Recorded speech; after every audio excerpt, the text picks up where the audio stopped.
जय जगन्नाथ नमस्कार बंधुगण आपण मानकु 2022 मसीहार हार्दिक अभिनंदन जणाई आज आरंभ करुछि 2022 मसीहा सिंह राशि पई किपरि रहिबो।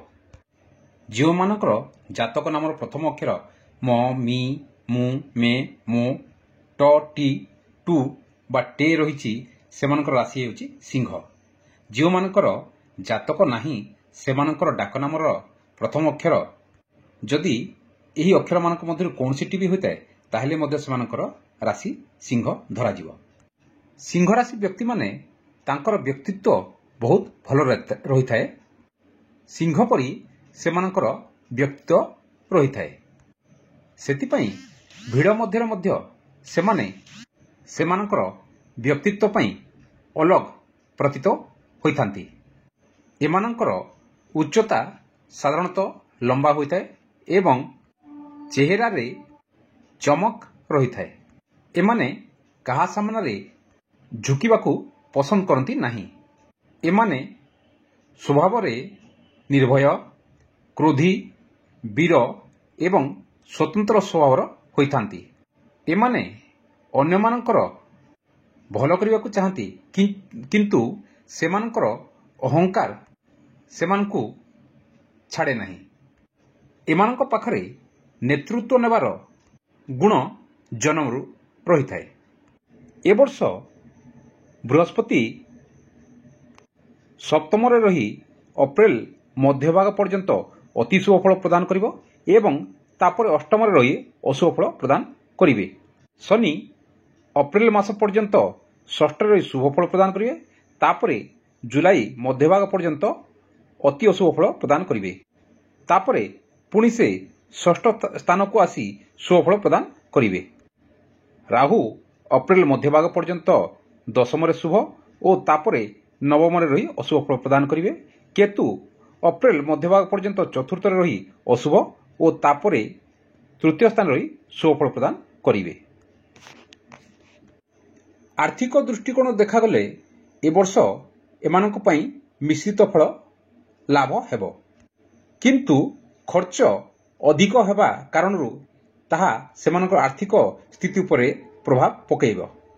सेतिपई ए वर्ष सेमान निजर आर्थिक स्थिति को मजबूत करबाकू चेष्टा करंतु।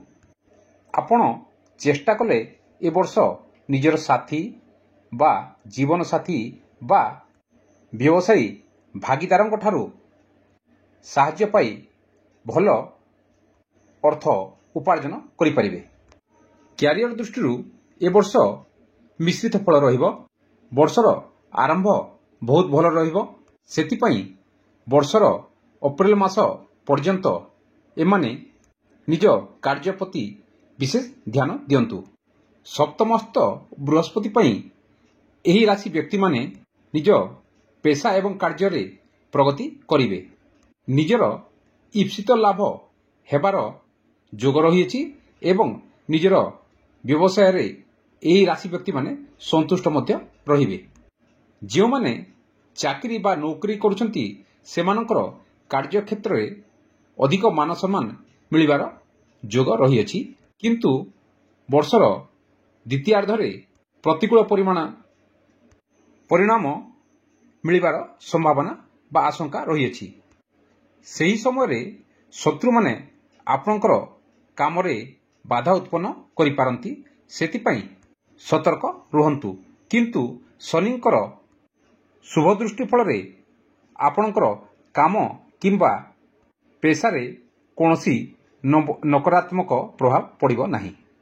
पारिवारिक जीवन रे बेले बेले असुविधा देखा दे पारे। माता पितांकर स्वास्थ्य प्रति जत्नवान रुहंतु।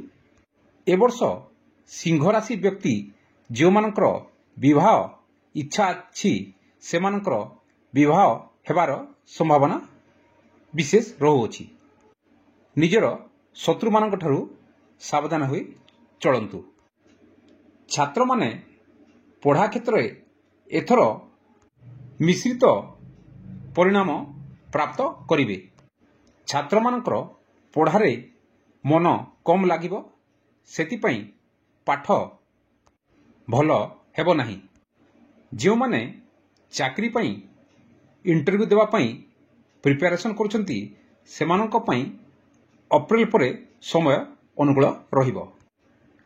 ଉଚ୍ଚଶିକ୍ଷା ପାଇଁ ଆଗ୍ରହୀ ଛାତ୍ରମାନେ ସେମାନଙ୍କର ଇପ୍ସିତ ସ୍ଥାନରେ ଏ ବର୍ଷ ସ୍ଥାନ ପାଇପାରନ୍ତି। ଏ ବର୍ଷ କିଛି ସ୍ୱାସ୍ଥ୍ୟ ସମସ୍ୟା ଦେଖାଦେଇପାରେ। ହାତ ପେଟ ସମ୍ବନ୍ଧୀୟ ରୋଗ ଓ ବାୟୁ ରୋଗ ତଥା ଆଣ୍ଠୁଗଣ୍ଠି ଜନିତ ରୋଗ ହେବାର ସମ୍ଭାବନା ରହିଅଛି। ସେଥିପାଇଁ ସତର୍କ ରୁହନ୍ତୁ ଏବଂ ନିୟମିତ ଯୋଗ ଓ ପ୍ରାଣାୟାମ କରନ୍ତୁ। ତା ସହିତ ଦରକାର ସମୟରେ ଡାକ୍ତରଙ୍କର ମଧ୍ୟ ପରାମର୍ଶ ନିଅନ୍ତୁ। ପ୍ରତିକାର ସ୍ୱରୂପ ଏହି ରାଶି ବ୍ୟକ୍ତିମାନେ ସୂର୍ଯ୍ୟଙ୍କୁ ମଜବୁତ କରନ୍ତୁ ଏବଂ ପ୍ରତ୍ୟହ ସୂର୍ଯ୍ୟଙ୍କୁ ଅର୍ଘ୍ୟ ଦିଅନ୍ତୁ। ପ୍ରତ୍ୟହ ହନୁମାନ ଚାଳିଶା ପାଠ କରନ୍ତୁ ଏବଂ ଗରିବ ଲୋକଙ୍କୁ ସାହାଯ୍ୟ କରନ୍ତୁ ତଥା ନିଜ ପିତାଙ୍କର ସେବା କରନ୍ତୁ। ପିତାଙ୍କର ସେବା କଲେ ସୂର୍ଯ୍ୟ ବଳବାନ ହୁଅନ୍ତି।